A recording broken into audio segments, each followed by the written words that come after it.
I want to talk to you today about the beginnings of the Greek experience as far as we know it.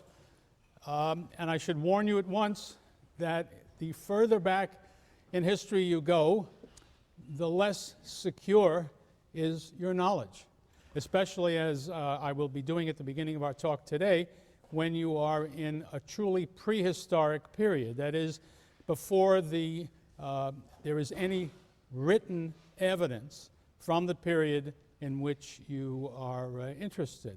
So what we think we know derives chiefly from archaeological evidence, which is, before writing, mute evidence that has to be interpreted and is very complicated and is far from secure.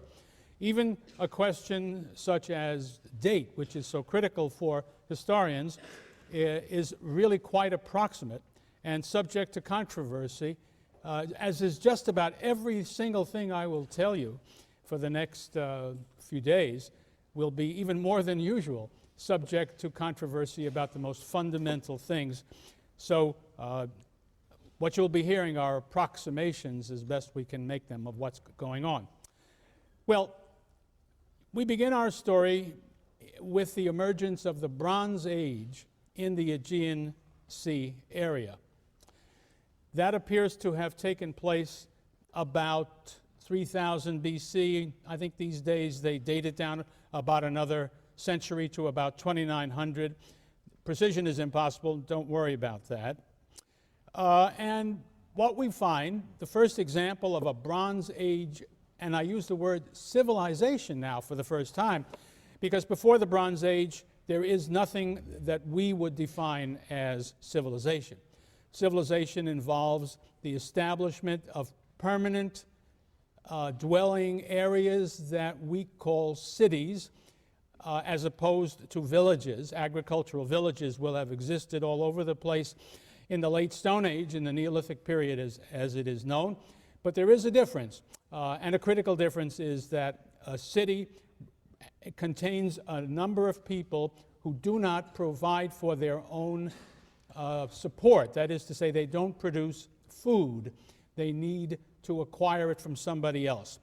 They do various things like govern and are priests and are bureaucrats and are other non-productive activities that depend upon others to feed them. That's the most narrow definition of cities. Of course, with cities, we typically find a whole association of cultural characteristics which we deem civilization.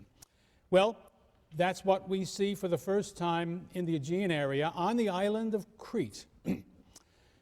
That civilization was uncovered by the archaeologists right at the beginning of the 20th century. Sir Arthur Evans, an Englishman, was responsible for the major work that has revealed that civilization. He was captivated by it. At one point, I think he convinced himself that he was a descendant of the kings of that civilization. But in any case, he named it. He named it after the legendary king of Crete, who appears in the Greek mythology by the name of Minos, M-I-N-O-S. So he referred to that civilization as the Minoan civilization. And when we use the word Minoan, we mean the civilization whose home is Crete. It's spread out beyond Crete because the Minoans established what we might want to call an empire in various parts of the Mediterranean. It starts with Crete. It is a Bronze Age culture, and it is the first civilization we know in the area. And what we find in the Minoan civilization, chiefly, the main place we can learn about this civilization from was the city of Knossos, located on the northern shore of Crete, where a great palace complex was discovered and is available. And by the way, it's an absolutely beautiful site, great tourist site. You can see quite a lot there. Anyway, when you examine that site and draw the conclusions that are inevitable from examining it, and also, I should have said, all of the Minoan settlements, you realize that they look and seem very much like older civilizations that have grown up in the ancient Near East. The real sort of typical home of the kinds of things we're talking about is Mesopotamia, modern Iraq, the Tigris-Euphrates Valley, spreading out beyond Iraq and going up into Syria and neighboring places. It, too, was very similar to the civilization, apparently a little bit newer, in the Nile Valley in Egypt, about which we know a great deal more than we know about the Minoans, because, as you know, in the 19th century, scholars discovered how to read the languages that were written in Egypt and in Mesopotamia, and are able to develop something approaching history for the period we're talking about. That is not true for Crete, because although they had a script, and we have available to us tablets with those writings on them, to this day, no one has deciphered the language written by the Minoans, and therefore we don't have that kind of knowledge. So, barring that, nonetheless, what we see reminds us very much of these ancient Bronze Age, early civilizations, and so that will be significant as we talk about how the Greeks differed from that. Which gets us to the Greeks. Excuse me, the Minoans are not Greeks. Strictly speaking, what do we mean when we say somebody is Greek? We mean that his native language, not one that he's acquired subsequently, but the one that he learned as a child, was Greek. Some version of the Greek language. These are linguistic terms, but of course, the people who spoke them, especially in the early years, tended to be part of a relatively narrow collection of people who intermarried with each other chiefly, and therefore developed common cultural characteristics. So, of course, the language is only a clue. When you speak about Greeks, you will be speaking about something more than merely the fact that they spoke a certain language. In the 19th century, there was a lot of talk about races. There were people who spoke about the Greek race or similar races for quite a long time.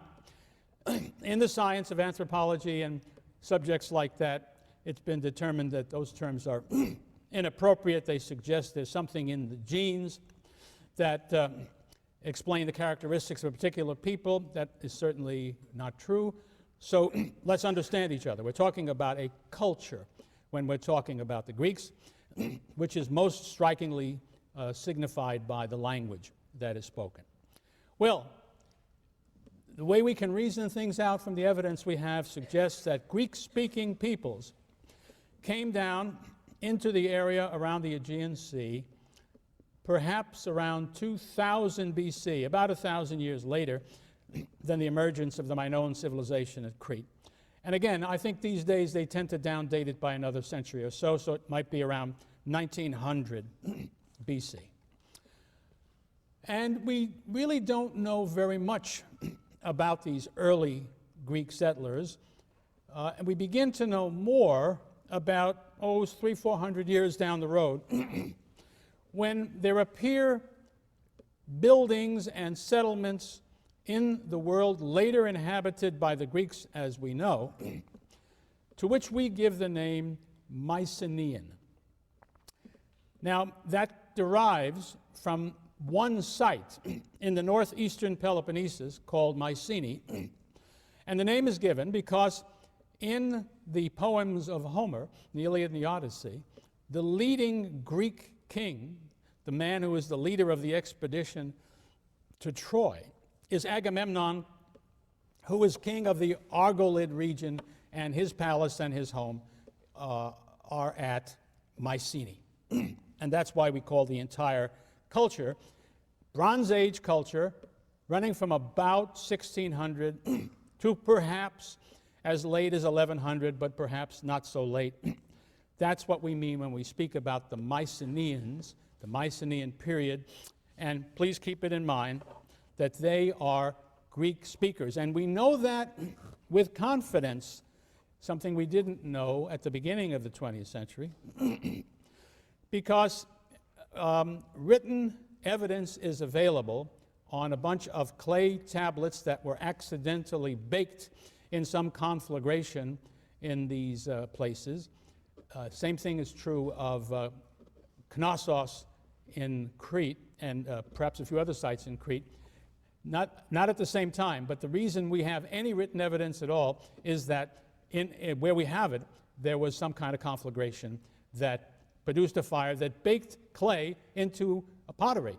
If in the normal course of events, clay dissolves and disappears and any message on it is erased. In other words, this was not meant to be a record to be left for the future. It was an accident. These things that we discover, these writings that we discover, were meant as practical, for a practical usage in ways that I will tell you about in a little while. So anyway, that writing, let me back up a step. When Evans found writing at Knossos, he found two, well, he actually found 7, but only 2 that turned out to be significant. 2 kinds of script. I shouldn't even say script. That sounds like he's writing a nice cursive line. 2 kinds of writing. One, because he couldn't figure out what they were, he called one linear, meaning it's a linear script, A, and linear B, because he could tell by careful analysis that they were different, and he could tell which pieces belonged to which.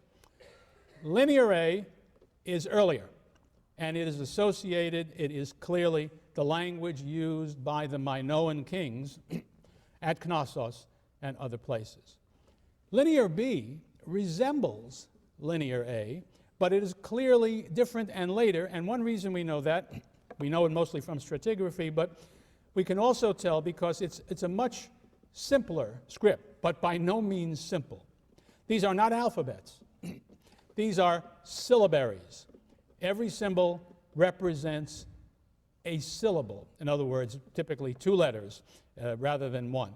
That's a nice step over having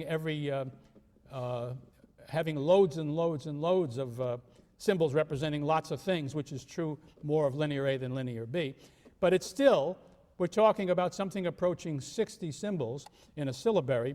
And when you think about how hard it is to learn to read when you're only using 26 symbols, and how few Americans do learn to read, I keep reading in the paper, it's not an easy thing. It's not a simple matter. Imagine what it would be like if you had to learn about 60 such things. Well, of course, what follows from all of that is ordinary people did not. What we learn ultimately from our decipherment of linear B, which I've just skipped over, which was done in the 1950s by a brilliant young architect who loved solving problems of this kind and was able to discover that this was an early form of Greek and that he could essentially make out what it said. At first there was doubt and controversy, which has completely gone away as more and more examples of this writing have become available, and scholars are now able, by and large, to be confident that they know what these things say. So the fact that this was a Greek script that was available in the Mycenaean period tells us very confidently that the Mycenaeans were Greeks. But of course, a lot was known about these Mycenaeans well before the syllabary was deciphered. It's worth saying a word about that because I want to undermine any great confidence that you may have in what you can believe that scholars tell you, because we keep finding out how wrong we are about all kinds of things. But I would say if you walked into the leading universities in the world, there would probably be German in the 1850s, and you went to the classics people and you said, well, you know, Homer wrote about these places, Mycenae and other places. Can you tell me where that was? And they said, you silly fellow, that's just stories. That's mythology. That's poetry. There never was an Agamemnon. There never was a Mycenae. There isn't any such thing. And then in 1870, a German businessman by the name of Heinrich Schliemann who had not had the benefit of a university education and didn't know what a fool and how ignorant he was, believed Homer. And he said he wanted to look for Troy. So he went to where people thought Troy might be, and he began digging there. And before you know it, he discovered a mound filled with cities, which he believed was Troy. And after the usual amount of scholarly debate, there seems to be no doubt that it was the city of Troy. So having succeeded with that, he thought, well, now that I've seen Troy, how about Mycenae? Off he went to the northeast Peloponnesus, to the site where he thought it might be Mycenae from Homer's account, and I wouldn't be telling you this story, and you know the outcome. He found it. It was the excavation of the site of Mycenae, which was soon followed by the excavation of other sites from the same period, that made it possible for people to talk about this culture even before they could read the script. The culture is marked by some of the following features. Let's take Mycenae, which is maybe the best example of the whole culture. Certainly, it's a perfect model for what we're talking about. What you have, to begin with, is a town or a city or a settlement of some kind built on top of a hill. And it's usually intended to be a formidable hill, one not easily accessible to anybody who comes walking along. A place, in other words, that would make a very nice fort, a citadel. And that's indeed what we find at Mycenae. And on that citadel, on that strongly rocky fort or citadel, they built what we now identify as the royal palace, the palace of the king. And that was, I should point out, maybe about 10 miles from the sea. Now, not all Mycenaean sites are so far from the sea. Some of them are closer, but what it's important to say is that none of them are right on the sea. They're always back some few miles. The reason for that, I think, is that the early times in which these civilizations arose saw all kinds of dangers coming, and the swiftest, the least suspected, the one that could come upon you overnight, came from the sea. People who came by land, you would be hearing rumblings about it down the road from villages that were spread out. But if somebody comes in from the sea on a ship, you may find them there in the morning and you don't know what's what. So the idea for security and safety, they built their states far from the sea, but not far, because as we shall see, the Mycenaean civilization was a commercial one that relied for its wealth upon trade, and that meant trade by sea more than by land. The citadel is typically, always, surrounded by farmland. And that is, of course, you cannot live in ancient society if you are not surrounded by farmland, because the food that comes from the soil is essential for life, and you can't count on trade to provide it to you with any security. Later on, when times are more secure, there's trade for grain as well as for everything else. But when you're settling a place in the first place, you can't rely on somebody bringing it to you. You're going to have your own people working it and bringing it up to you themselves. So the citadel and the farmland surrounding it make up fundamentally the unit which is the Mycenaean kingdom. Well, the first thing that Schliemann found when he dug at Mycenae was this remarkable circle of graves, which were shafts dug straight down into the soil, and they are referred to this day technically as shaft graves. And then in other places, not very far from that main hill, they found even more remarkable burials, what we call beehive tombs. Just imagine a huge beehive in which, let's say, the center of the inside of that might be as much as 50 feet high or more, And these were built of extraordinarily huge, heavy stones, and very well worked too. And here's the marvelous thing. The reason he had to uncover it was that these beehive tombs, like everything else, were buried. And this wasn't just the result of centuries of neglect. It is clear that they were built in order to be buried.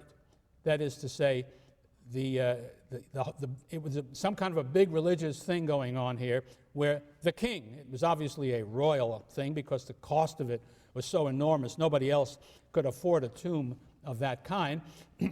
So that here was a royal tomb closed forever and yet built at a fantastic expense and enormous kind of labor. And the same is true in a general way of what we find in the royal palace up on top of the hill at Mycenae. And so what is perfectly clear is the people who ruled these places were enormously powerful, at least locally, and wealthy. Because even if you imagine that slaves did the work, you would need a hell of a lot of them over a long period of time, and you had to feed them, if nothing else. So that we are talking about a wealthy group. And of course, the other thing that struck Schliemann almost amazingly was that in the circle of graves that we've been talking about, he found all kinds of precious things buried. The most striking of which were death masks made of pure gold on the remains of the body, but also jewels and implements and weapons of very high expense. That's what, of course, makes it clear they were royal in their character. By the way, and there are only a few of these graves over a large period of time. So you must imagine these are successive kings who are being buried in this, what must have been sacred soil. So that makes it clear we're talking about a wealthy civilization, at least in which the rulers are wealthy, and in which the rulers, of course, are very powerful. Now, what we learn both from archaeology and from references in the Linear B tablets is that these cultures engaged in trade to a significant degree. You find Mycenaean elements, tools, other things, pottery particularly, of a certain kind, all over the Mediterranean Sea. You find it in datable places, and that's why we can give this some kind of date, such as in Egypt. The Mycenaeans had a regular trade with Egypt. You find Egyptian things in Mycenae and vice versa. And also, presumably, much of it must have gone into Mesopotamia. Some of it went all the way to the Western Mediterranean. This was a civilization that was not shut in on itself, but was in touch with the entire Mediterranean region. The major thing they seemed to be selling were aromatic oils in little vials. Think of them as, well, some combination of oil and perfume.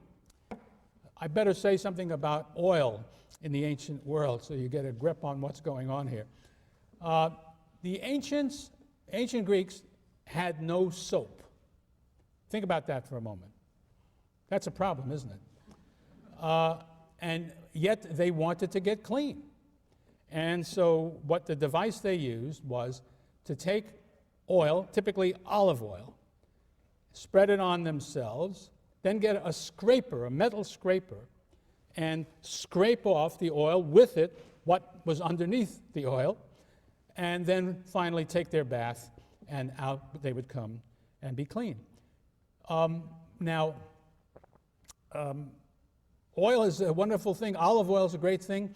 In certain forms, you eat it. The olive itself, you use it to cook with as oil. You eat. Some people just put oil on their salad. I myself can't stand it. But the point is, it has to. But that's not all. If you get oil, crush the oil from the olives that come down from the trees, that's a nasty smell that it has. So if you're going to use it for this purpose, it's not going to be good by itself. You've got to put some nice perfume onto it, in order for it to be usable. Just as your soap would be pretty horrible without any perfume on it. So it looks as though what the Mycenaeans did, Greece is filled with wonderful olive trees. And so they obviously took the oil from those olives. I'm sure they sold it in various forms, but one of the most popular was for this purpose. Everybody in the Mediterranean wanted it for the same reasons, and obviously these Mycenaean sites had access to what they needed. It looks like, by the way, that they got much of the perfume from areas outside of Greece. Some of the best of it came from northeast Africa, as a matter of fact. You remember the Queen of Sheba from the Bible? I say that, but I shudder to think how many of you have read the Bible. But anyway, she was so rich as to attract the interest of King Solomon, because that's where those wonderful, fine-smelling things, frankincense and myrrh and stuff like that, was available, useful for this purpose. So they had to import that to make their goods as saleable as they wanted, and so on. So you have trade with the Mediterranean, and most especially the Eastern Mediterranean, because that's where the older, more sophisticated, more civilized cultures were, and that's where wealth was, too, compared to what was out in the West. And so that's the pattern of trade. And what you see is a kind of cultural unity, first of all, within the Mycenaean world itself. It is evident that these different Mycenaean towns, all through the Greek world, on both sides of the Aegean Sea, were in touch with each other. And one of the things that's interesting about that is you can see pottery styles that you can hardly tell whether they came from one end of the Mediterranean or another, if they're of the Mycenaean variety, because it was a single culture. I don't mean there were no local variations, but there was this general unity. I'm going to contrast that with the situation in Greece after the fall of the Mycenaean world. And I was going to say, not just in the Mycenaean towns themselves, but over the entire Aegean Sea, and indeed across the Mediterranean, in the years of the Mycenaean period, roughly from 1600 to 1100 or so BC, you are dealing with a largely unified culture. What is it? What do we talk about the world like these days? What's the cliche? Globalized world. It was a globalized world, except it was a little piece of the globe. But they didn't really know or care about very much outside of the Mediterranean area. Now, in the respects that I have spelled out, I mean chiefly the fact that they were engaged in commerce and industry, too, to some degree, and that they were trading peoples, and that they were in touch with one another, and so on, they were already similar to the civilizations that came before them in the ancient Mediterranean Near East.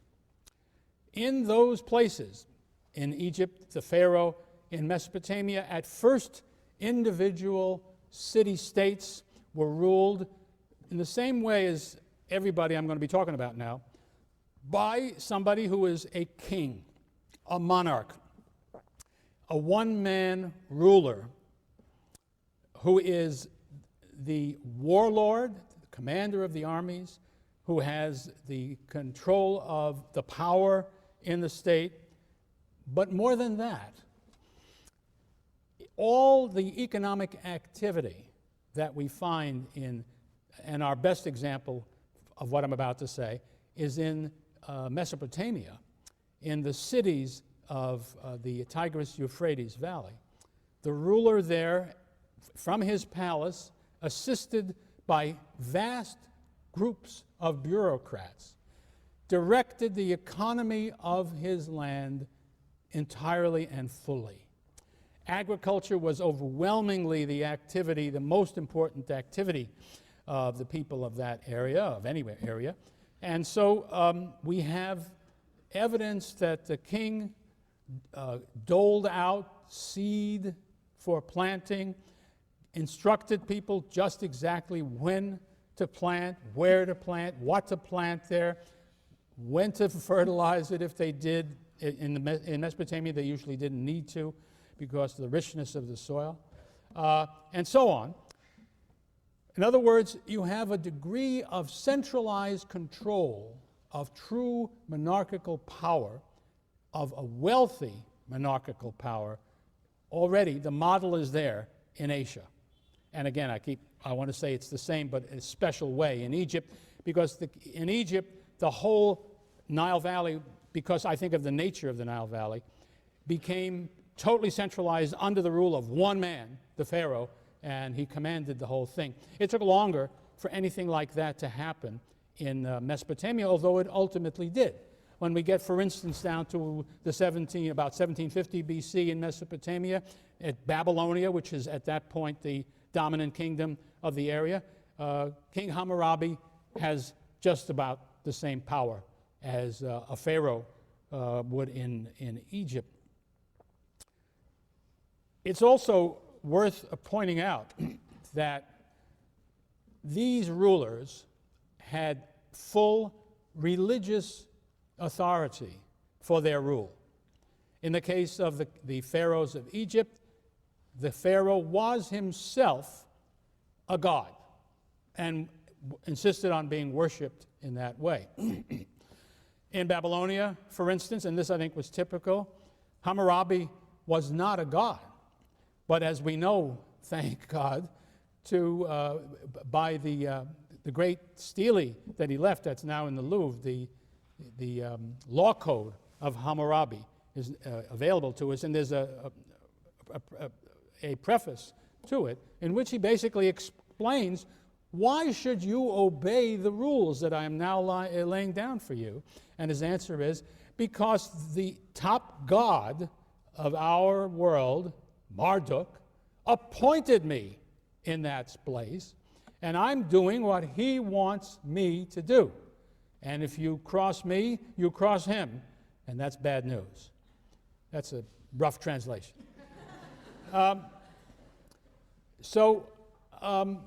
This is very important.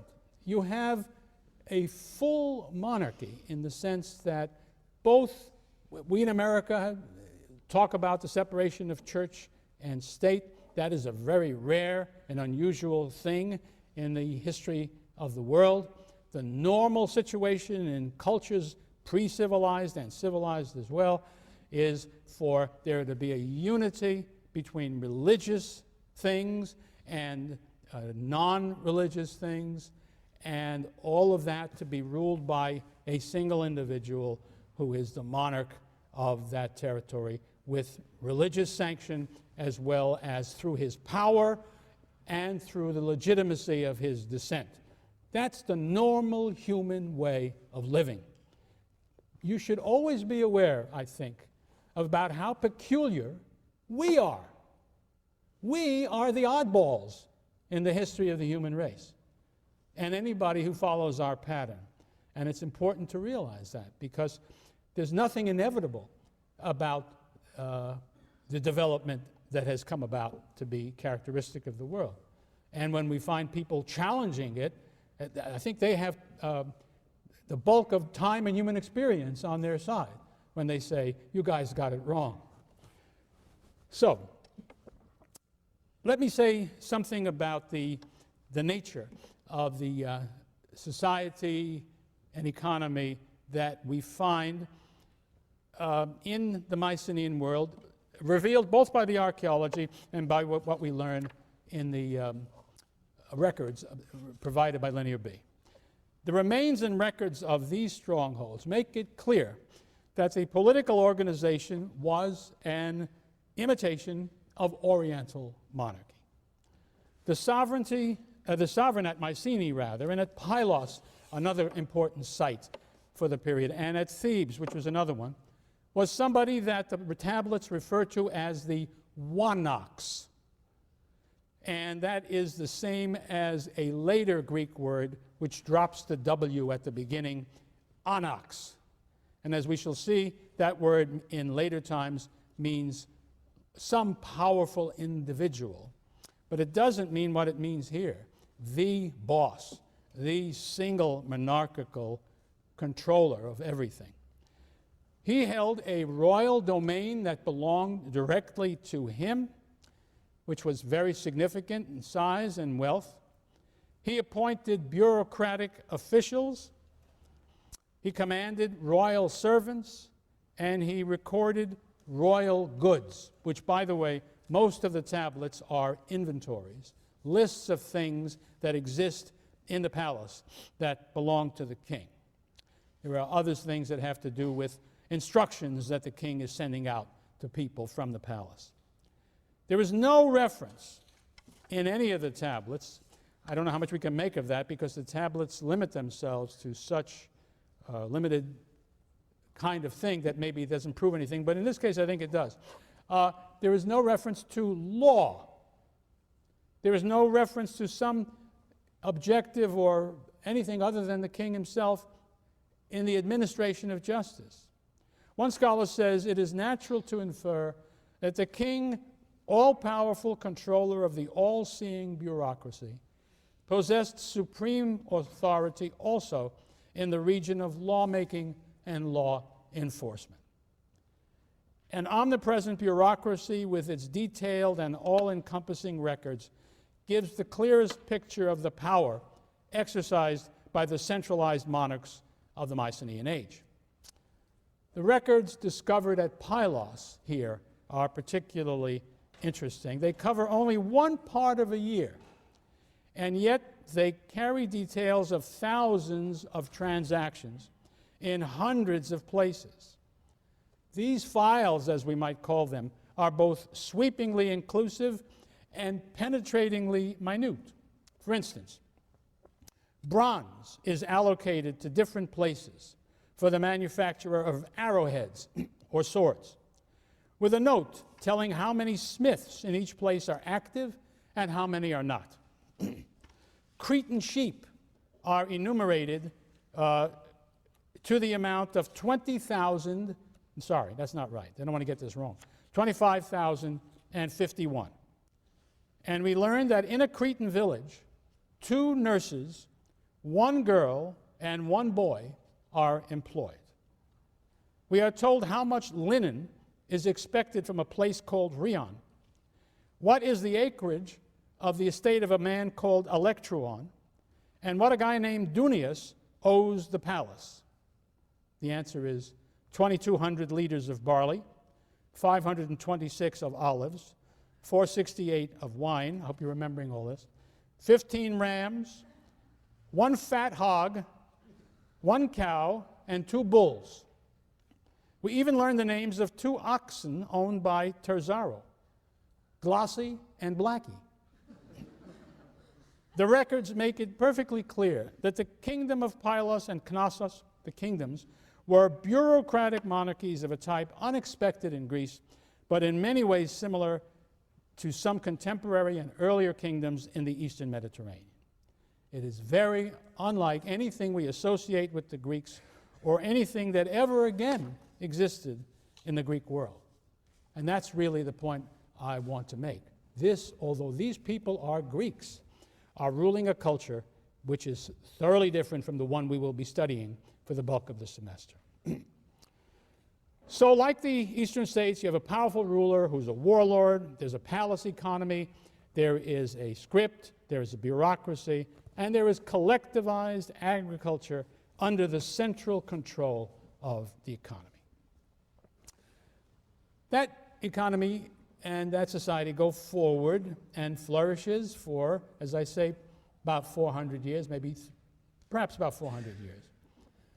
And then a bunch of terrible things obviously begin to happen that shake the security of this society and ultimately bring it down. Roughly speaking, about 1200 BC, we hear of general attacks that are going on around the Mediterranean against the various civilizations of which we know. Egypt experiences a number of attacks from the outside world. Chiefly what we hear about is from in the area of the Nile Delta, right there on the Mediterranean Sea. Among those attackers There are others besides. There are attackers from Libya, we hear. But there are also attackers that are simply called from the sea people attacking.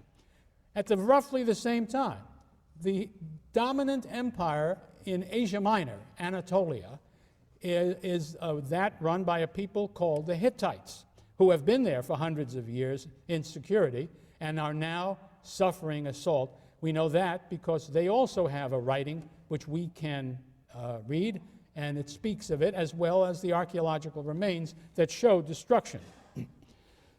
Similarly, attacks are going on against the kingdoms of Syria and of Palestine, which it's always hard to know what that piece of land should be called at any particular moment. But I call it Palestine because one of the sea peoples that attacked the Nile in around 1200 in Egypt are called the Peleset. And most scholars suggest that that is the same name as came to be the name for this region when they ruled it, called Palestine. And you will remember that when the Bible talks about this, it refers to a people called the Philistines. These are thought to be all the same people. So since they ruled it until, Samson took them out with the jawbone of an ass, I think it's proper to call it Palestine at that moment. Cyprus, likewise, suffers from these attacks. And so far west as Italy and Sicily are under attack. Something is going on. The question, of course, is what. Scholars have disagreed and continue to disagree because the evidence simply will not permit any confident answer. But I ought to just mention a few of the theories that have been tossed around, a few among many, many, many. One that seems to be in fashion these days, although you never know how long the fashion lasts, is internal uprisings. That somehow these monarchical areas, when life got tough, the people must have risen up against them. I think this reflects hopeful Marxist wish fulfillment rather than any reality. But it's not entirely. Well, that's not what poor people have done in history.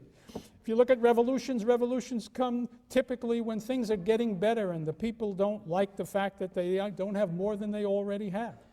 But in any case, that's one theory. Earlier theories, it's wonderful to have scientific theories that you can use to handle these problems which you cannot demonstrate any facts for whatsoever. I'm being a bit strong, but not too much. The one theory made some investigations of earth spores, hoping to find, what do you call that stuff that floats around and makes you sneeze? Pollen. Yeah. And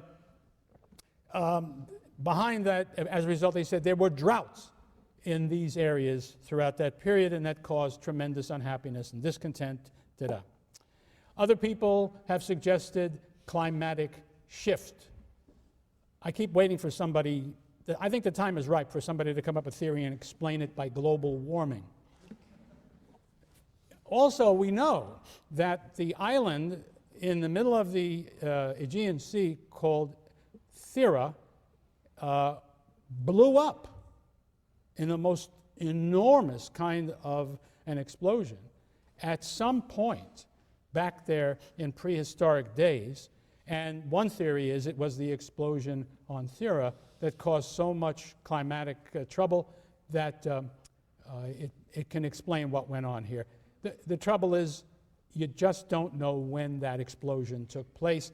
And since there are several periods in this general area that we're talking about now in which something big happens, some great change takes place, it turns out different people want to have their explosion at different times. It's like a movable feast. You put your explosion where you need it at any particular moment. I am making light of it, and I think it's somewhat justified because the evidence is just so scanty. I think it's fun to play the game these guys do, but we shouldn't take it too seriously. Now, let's go back to a theory which has at least got the virtue of being very old, although hardly anybody believes it anymore. That is the theory that what happened in the Mycenaean world, let's forget what was happening elsewhere, was the result of a movement of tribes, of ethnic groups who were outside the Mediterranean region, say at the beginning of this period, and say in 1600, but who press into it. Usually the picture is that they are coming from the north or the northeast and pressing down into it. I have to believe that whoever came up with that theory for the first time was aided in coming to it by thinking about the end of the Roman Empire, when something precisely like that did happen. These Germanic and other tribes who were largely located north and northeast of Europe came down, I should say not only Europe, of the Roman Empire, came down and ultimately destroyed it by invasion. And even, of course, there are more theories about the fall of the Roman Empire than there are about the fall of the Mycenaean world. But anyway, connected to all of this was a very interesting Greek myth, which speaks about the return of the Heraclidae. They are the sons of the mythical hero Heracles, who was a Peloponnesian figure. And the story goes that the sons of Heracles were expelled from the Peloponnesus and then promised that they would come back 100 years later and conquer it. And so they did come back 100 years later and conquer it. And since this is the link that explains the old story, since in historical Greek times, let us say the 5th century BC, the people who inhabited the Peloponnesus were mainly speakers of the Greek dialect called Doric. It was thought that Heracles' sons and Heracles, being Peloponnesians, no doubt spoke Doric too, and so this was referred to as, by scholars in the 19th century, not by the ancient Greeks, as a Dorian invasion. In other words, another kind of Greek. The Greeks who lived in the area before the fall of the Mycenaean world, what were they called?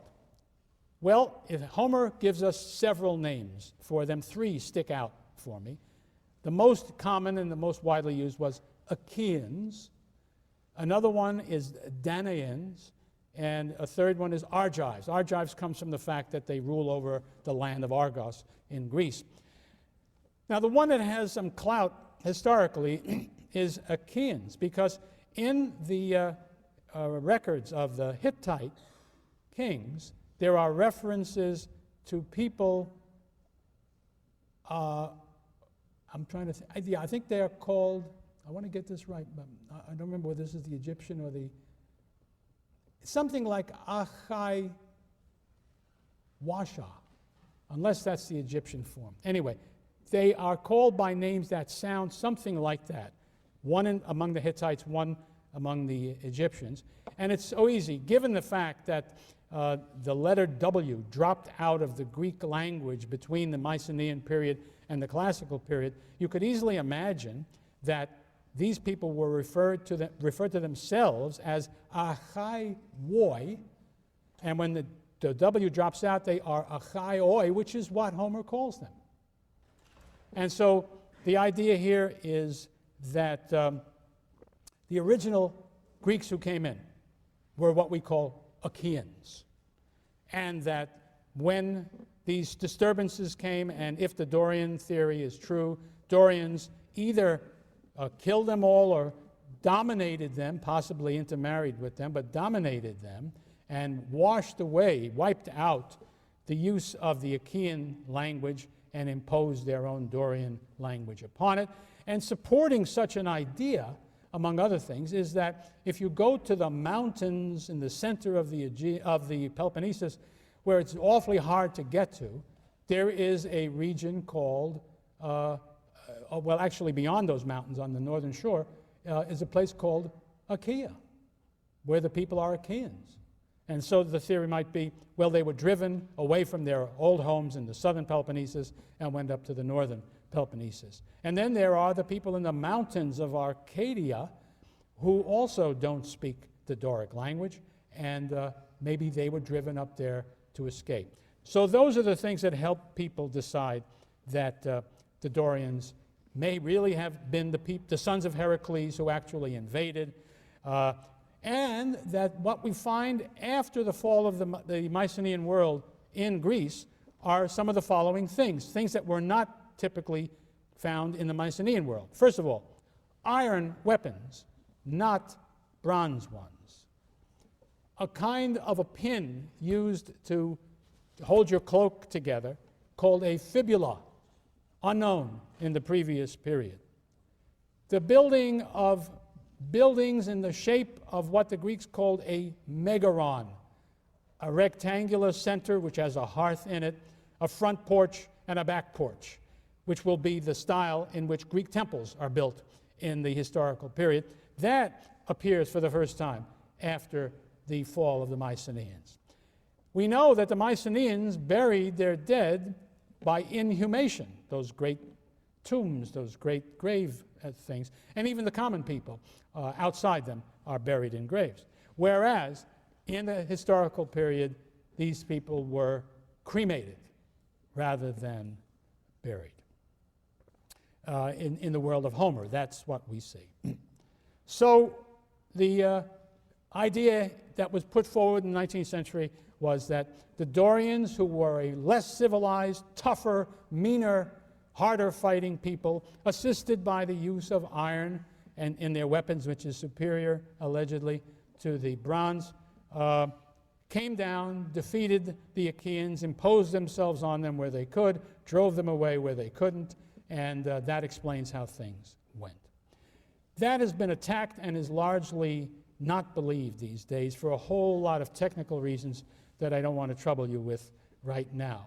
I do not think we can believe that simple story as it stands. It is too simple, and there are too many things that it doesn't account for, and there are too many things that would suggest that it's not correct. However, I am not sure there is nothing in that story.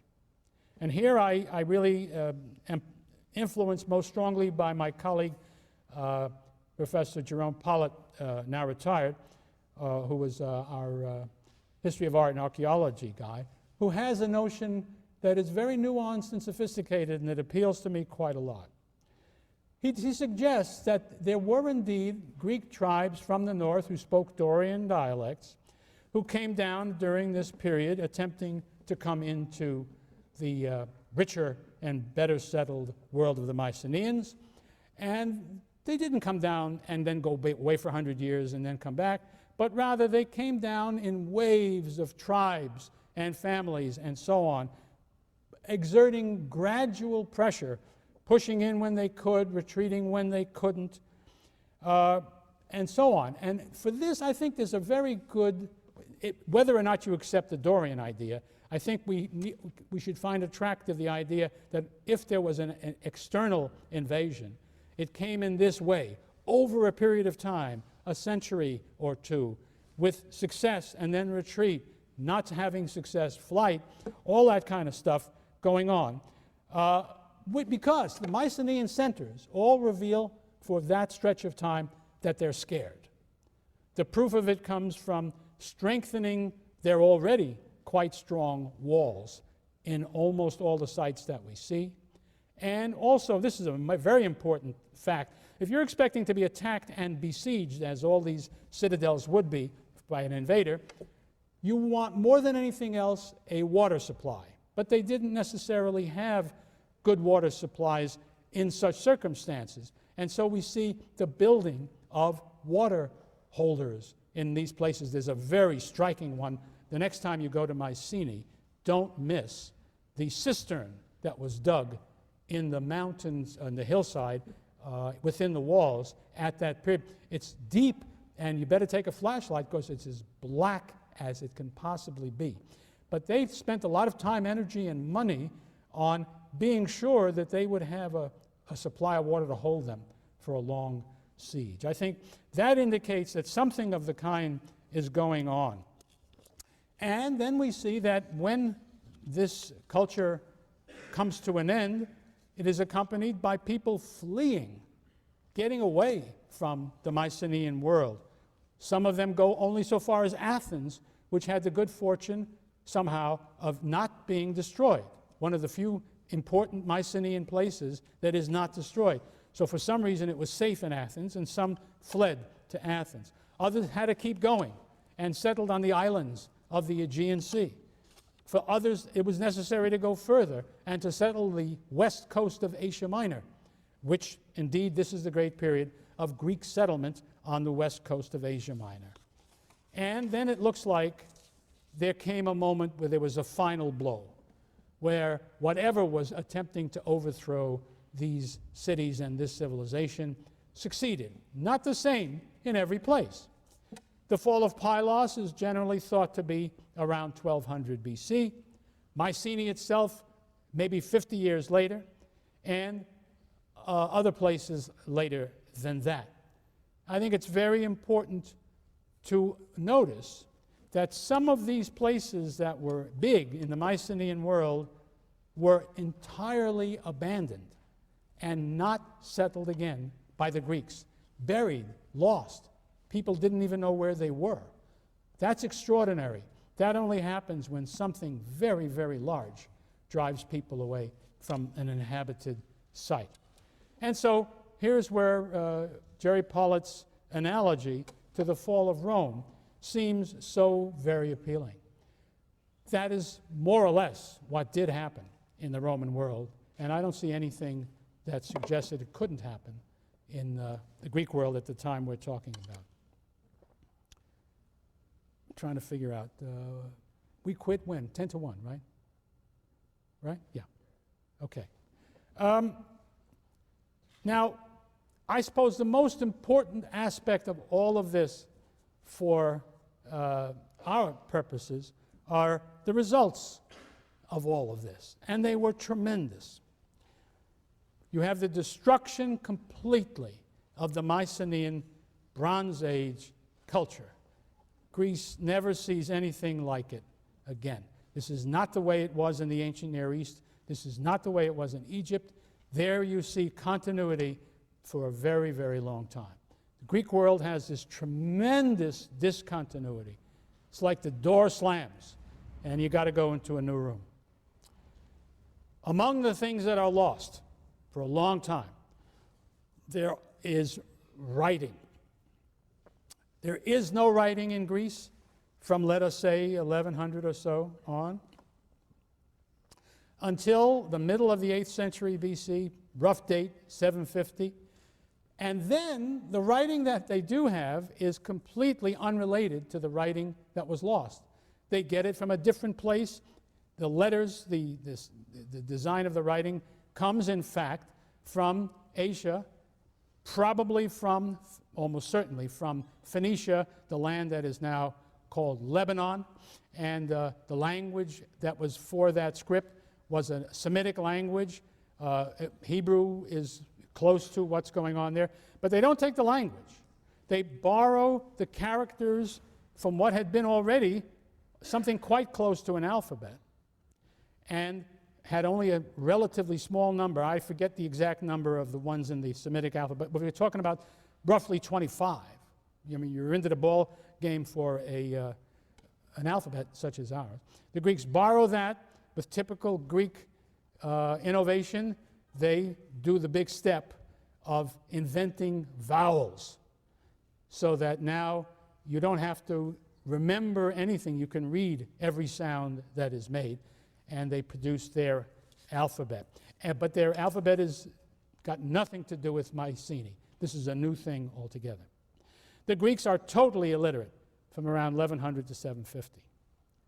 Another characteristic of these years between, which scholars refer to as the Dark Ages, just as they do the years after the fall of the Roman Empire. Dark for two reasons. Dark in the most obvious way because we don't have any writing, no record of them. We can't see. It's dark. The other, dark in the sense of gloomy, Not good, bad. This is a hard time, a poor time, a wretched time, miserable time. These are dark times. So that's what is meant by the term Dark Ages, and that's what does follow the fall of the Mycenaean world. Part of the story is that old connection that the Mycenaean world had with the Mediterranean in general, most particularly with the East, stops. We don't find in the excavations we make of Greek towns in the Dark Ages, we don't find implements, jewels, goodies, anything from Egypt or Mesopotamia or anything like that. It is clear, and nor, by the way, do you find Greek things in those places. The Greeks are isolated during this period. Of course, everything I'm saying is somewhat exaggerated. I'm sure there must have been individual exceptions to everything. But we're talking about the overwhelming reality. And not only are the Greeks as a whole cut off from the rest of the world, but Greece itself, which used to be an area of easy exchange where people could go from one place to the other and did, localism now comes into the picture. The unity is broken. It's again like, I hope you know something about the early Middle Ages, where places were simply cut off one from the other, and there were no roads kept or made, and just going from one village to another was a strange and dangerous thing because nobody was in charge. Things were completely out of control. That's the way things clearly were in the Greek world. For instance, you can see pottery, which used to have this, remember, this largely unitary quality. You can tell, if you're at all experienced with it, very easily, if you go, let's say, to the year 900 BC, you can tell if a pot comes from Athens or if it comes from Pylos, or Pylos may have probably out of business, Thebes or someplace else, because they have their local characteristics which are perfectly obvious, which suggests that they're not seeing each other's goods, they're not trading them, they're simply working within their own very narrow ambit. That's the kind of a world that is being created. Something less easy to say confidently, but probably clear, I think, is the whole legacy of Mycenaean culture is really lost. Not fully, though. There is always something that we call folk memory that has a recollection of the distant past, which may have truth to it, but may not, or may have only an element of truth to it, and it's always very hard.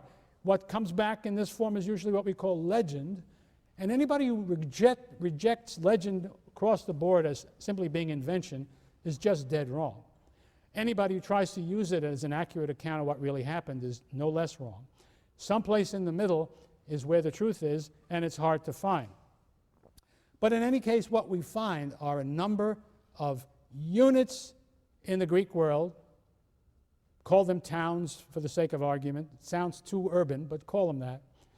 Small, that means to say small in extent, few people, because the population surely went down since the capacity to grow food, to distribute it, that whole system that depended on the existence of a central palace and a strong king running everything, running production, running distribution, it's gone. And you know, that doesn't come back. When that's destroyed, you're in terrible shape. So the population surely dropped, and all the evidence we have supports that. So what you have are these small, poor, weak units, and that's a miserable situation. And now they have no choice. They cannot rely, as human beings typically do, on just doing what your parents did, just inheriting a tradition that functions, that works, that keeps you going. They couldn't do it. The survivors had to figure out a new way to do things, and they didn't do anything new in a hurry.